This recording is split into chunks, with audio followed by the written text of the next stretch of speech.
This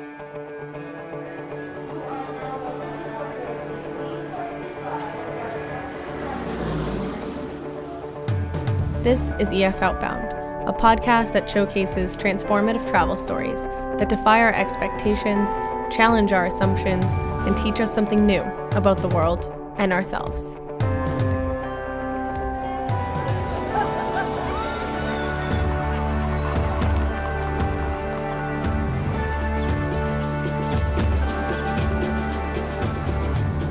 I'm Meg Martineau, and I'll be your host for this episode.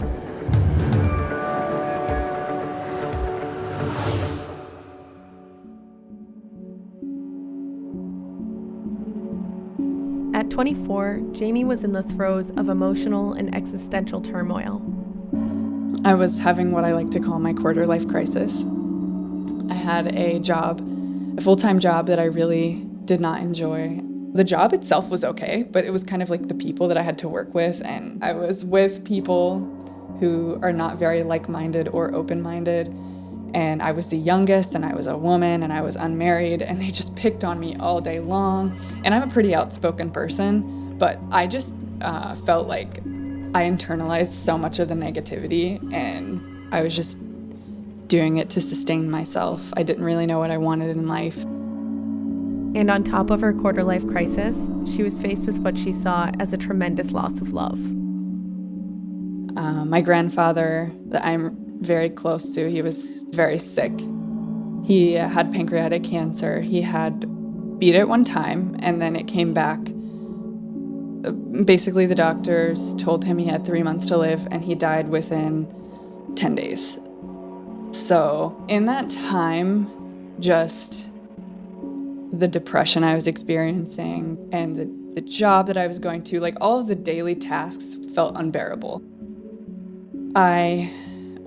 His death was sort of the last straw for me. I was kind of hanging on and staying here with him. And when he died, I felt like I needed to leave, like I couldn't handle it anymore. Today on EF Outbound, Jamie will tell us how the ocean breeze and mountains of a foreign country brought her solace at a time when everything seemed impossible, how she found love and support in small faces and unexpected places, and how she finally put that quarter-life crisis to rest. One saving grace for Jamie during this dark time was her freelance writing work with an online community for women, focusing on things from beauty trends to wellness to career advice.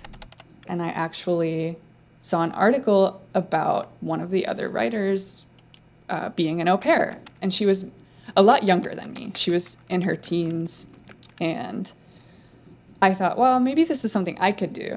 At the time, I was 24, and that's not standard for a 24-year-old American woman to just quit a full-time job and go be a nanny, but I don't do traditional things, so. While it may not have been an orthodox move, it was a move that Jamie had been waiting for since first going abroad as a student. My first trip to Europe was in 2012 with the architecture program at Ohio State, and we covered 8 countries in 5 weeks, and that was my first time truly being out of the country.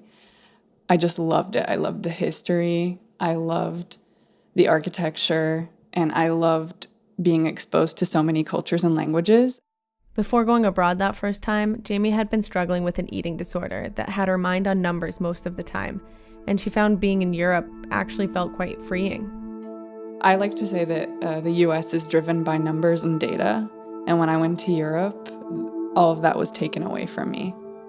Just all of the numbers that I'm used to were taken away, or they were totally different. I was kind of disoriented.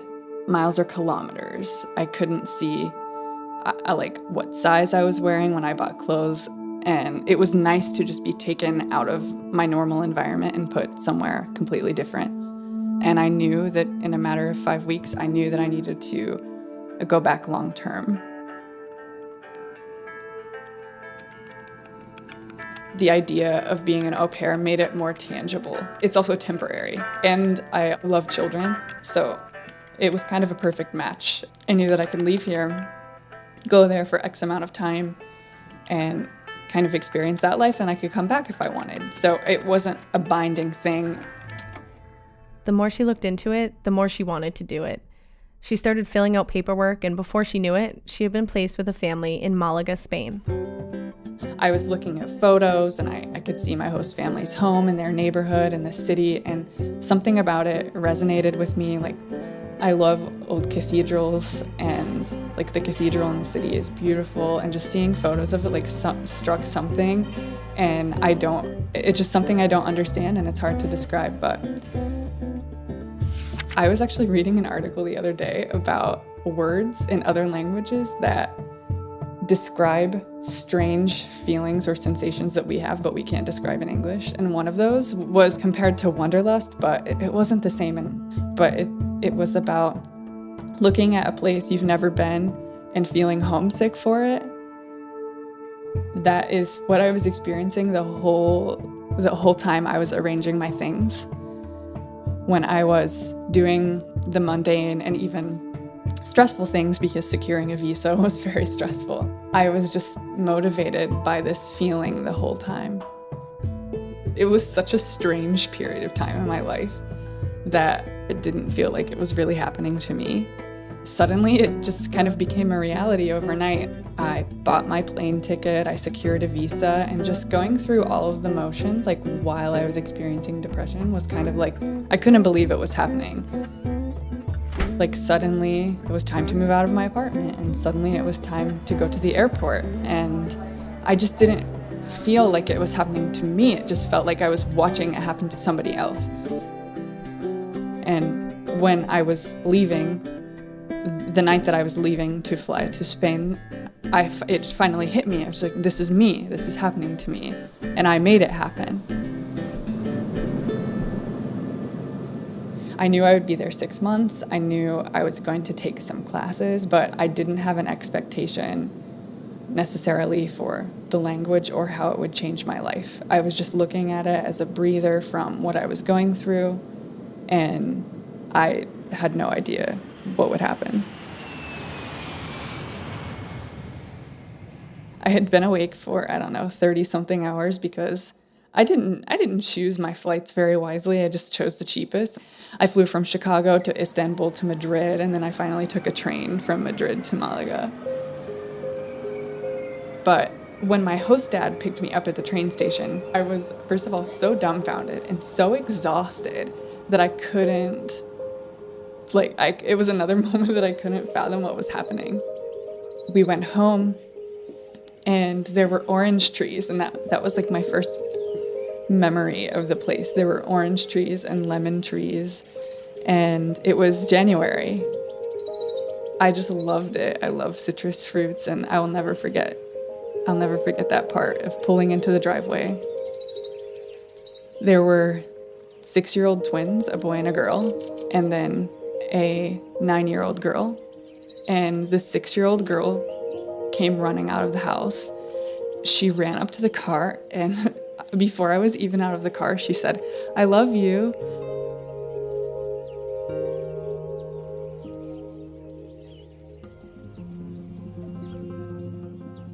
I was coming from such a dark place.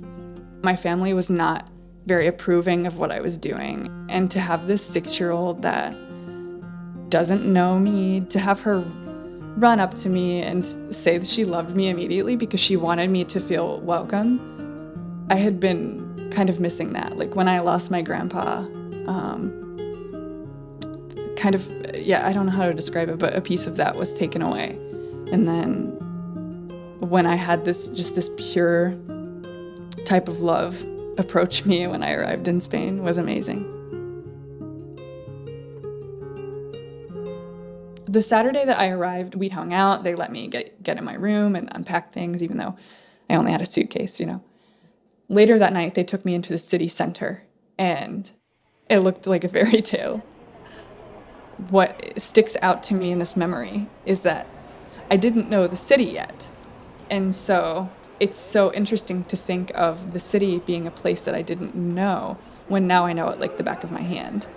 And I just look back on that moment, like when I arrived and everything was new and I didn't know anybody and I didn't know the streets or the locations of anything. And now I think about the city and I miss it, and I miss all of the details, and I miss the cobblestones and the architecture and the nooks and crannies that I had no idea existed. I was in the South, the most southern province actually, and I loved where I was because we had both the mountains and the sea, the Mediterranean. Africa is literally just across the water, and this is cheesy, but as I lived there, I noticed, because I've lived by the river my whole life, but I've never noticed this. I've never had the opportunity to be by such a large body of water or see such a large body of water. But the sea reflects the sky. So if it's gray and you go outside, the water is gray. And if it's a beautiful sunny day and the sky is clear, then the water looks exactly the same. And that's something I noticed from living at their house specifically, because they were up so high, like on this mountainside. When I went there, I could totally start from scratch.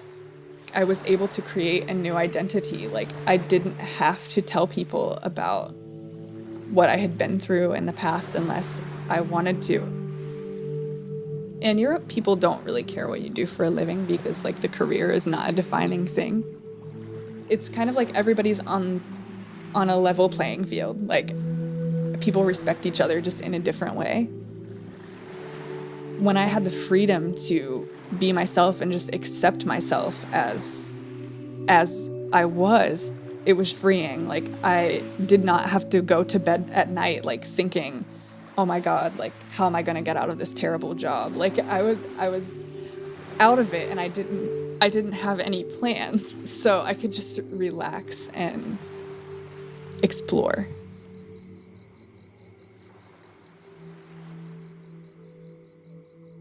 With the children and the beautiful views around her, Jamie started feeling more and more like herself. It seemed like the perfect time to take some advice from the previous au pair. The girl that was working for the family before me said, you should get on Tinder and have one of the Spanish guys take you out. And I said, okay, great idea. I was not taking it seriously. I thought, this is a joke. And I was also a little bit nervous to meet somebody from Tinder. Well, it ended up being a French guy. He's not Spanish. And we met for this date, and we have been inseparable since. And that's something, again, I wasn't expecting. I had really low expectations. From day one, he considered me his girlfriend, and I didn't know that. I was like, oh, well, obviously I'm dating this guy, but in America, we don't do that. We don't call each other boyfriend or girlfriend. It's like kind of a game of who likes the other less. And with Leo, one day he called me his girlfriend, and I just remember I was like, what? I did not expect it to progress like it did. And he was the first to say, I love you. And I knew that I loved him too, but I was so freaking scared to like make a move.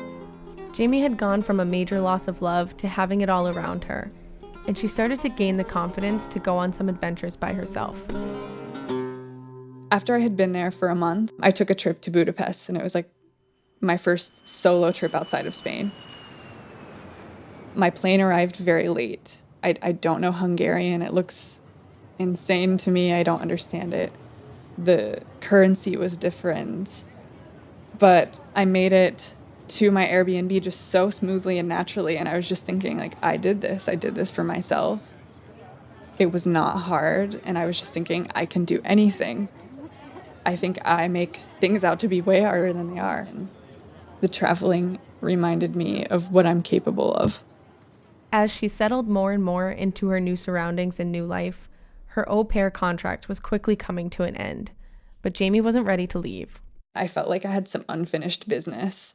Like, I felt like I needed to, I just felt like there was something that I still needed to do. I mean, yes, part of it was for my relationship. I can't deny that fact, but it was also for myself because my weekdays, for example, were not free at all because I was with the children. And I didn't really have the free time to get to know the city or even the language because I was always speaking in English with the family and the children. That's why I was there. So Jamie made up her mind. She'd stay in Spain and move downtown, but she found it wasn't the easiest transition. I was surrounded by great people, but I sort of went through the struggle again of like basically being alone in my thoughts a lot. And like doing that internationally is kind of strange, but it was different because I had so many things that I could do if I was experiencing this. I could go to a number of places in the city and even the beach and the mountains, and I could basically go out in nature and not distract myself necessarily, but busy myself with something I enjoyed, which is being in nature. And it's just different because the states are not set up like that. Geographically, everything is kind of separated, especially if you live in the suburbs. It's much harder. I lived in the lower income part of the city, and it was a totally different experience than I had had previously because when I lived with the family, like they're government officials, they have a really nice home on this mountainside. And then I moved into the city where I actually wanted to be. And I lived in a high rise. We had a panoramic view of the city. Like I could see the sea from my apartment yet again. And I could see the Ferris wheel of the city, and I could see the cathedral and all of the churches and like just the landscape of the city and mountains. I mean, it was incredible.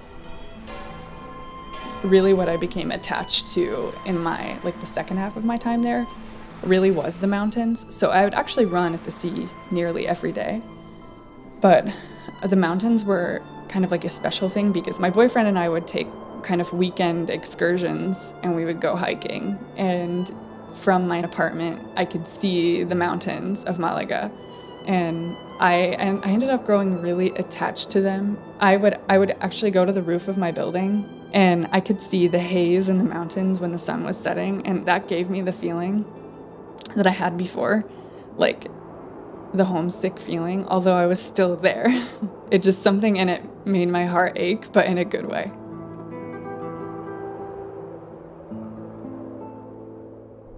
Jamie had gone from having her heart ache from longing to being present and having her heart ache from beauty. And she felt she could finally start to transition out of survival mode. She could finally start thinking about her future possibilities. Oddly enough, I was taking a class. I took Spanish class the entire time I was there. And one day the teacher asked where we see ourselves in 10 years. I never take these questions well because I have no freaking idea. Like, I don't know what I want for breakfast. Like, I can't tell you what I want in 10 years. And so she said, this can be just a fantasy. And so I said, okay, I can do this.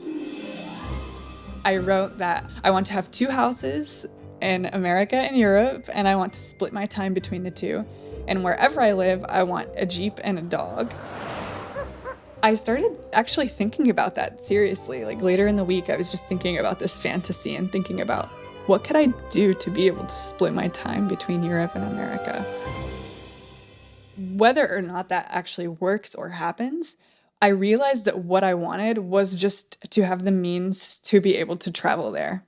And something I learned from my host parents and even my boyfriend, like I mentioned before, is that they were people who, like, they look at college a little bit differently than we do.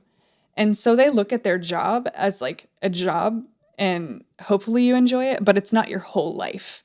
And here we look at our jobs as like our careers as like, this is what we have to do. We have to love it. And we commit so much of our time to it. They really changed my perspective because in my fantasy world, like I wanted to be a writer full time. I wanted to be a screenwriter, and maybe I could do it, but I know that would be a lot of work and I would have very little time to travel and very little security in comparison to what I could do as a lawyer. I have been thinking about going to law school for a long time, the thought of being a public servant, a public defender, or whatever, maybe an immigration lawyer. I don't know what I'm going to do, but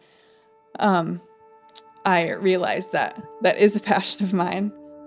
Jamie had figured out what she wanted to do, and she went to work studying for the LSAT, where she found even more love and support.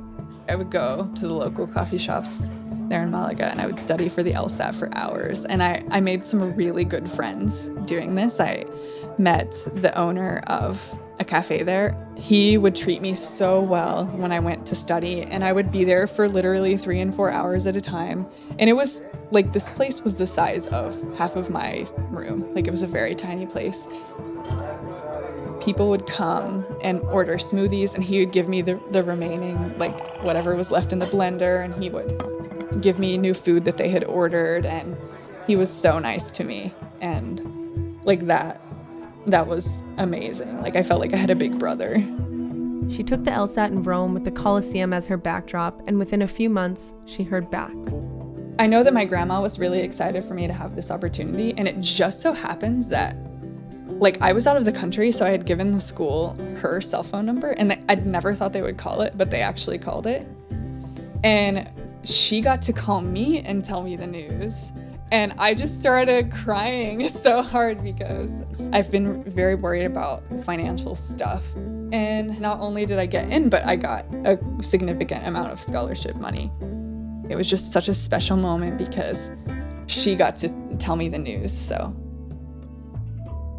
Jamie was accepted to law school back in Ohio, where she was from, and she knew that meant she'd have to leave Spain and her boyfriend behind. I told him probably in May of last year, I said, I would like to go to law school. This is what I've decided that I want to do. So I need to start making it happen. And he was like very supportive, but also very sad. But I should say, like, now, I mean, we've been together for 1.5 years. He like gives me pep talks. He's ridiculous. He sings songs about me going to law school.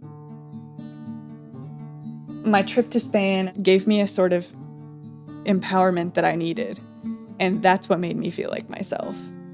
Before I left, I feel like I was seeking approval and validation from basically anybody who would give it to me. Family, friends, boys, boyfriends. And I felt stuck and I felt hopeless. I don't feel that anymore. I'm doing this for myself. I'm not trying to please anybody else. And I don't necessarily have a plan besides doing well. So I just focus on the time as it comes and not too far in the future. I always refer to the quote, like, it always seems impossible until it's done. And that's how all of this feels. That's how making it there felt, and then coming back and doing this. When I went, I didn't really have expectations. And it turns out, like, I met my boyfriend there, and I decided to study law there. And I didn't expect to go on that trip and come out with anything else, or with any ambition, or with anybody else either.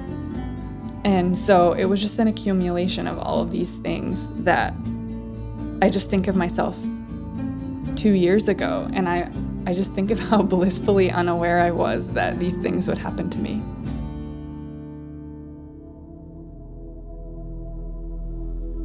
EF Outbound is brought to you by EF Education First, the world leader in international education. This episode was hosted and produced by Meg Martineau, with help from me, Shelby Elatmani. It was sound designed by Billy Raznick. For more information on the podcast, head over to ef.com/podcast, and if you like what you hear, don't forget to subscribe. If you want to share your own transformative travel story, email us at outbound@ef.com.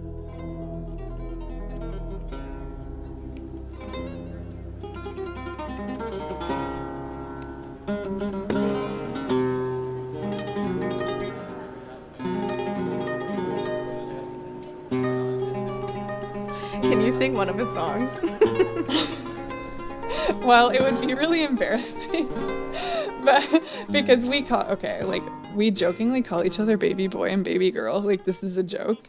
It's not serious. But when he sings these songs, like, the protagonist is baby girl. He has his like little accent, which makes it funnier.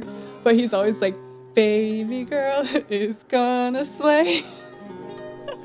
And he just goes on like that for like 5 minutes. I don't know where he comes up with it.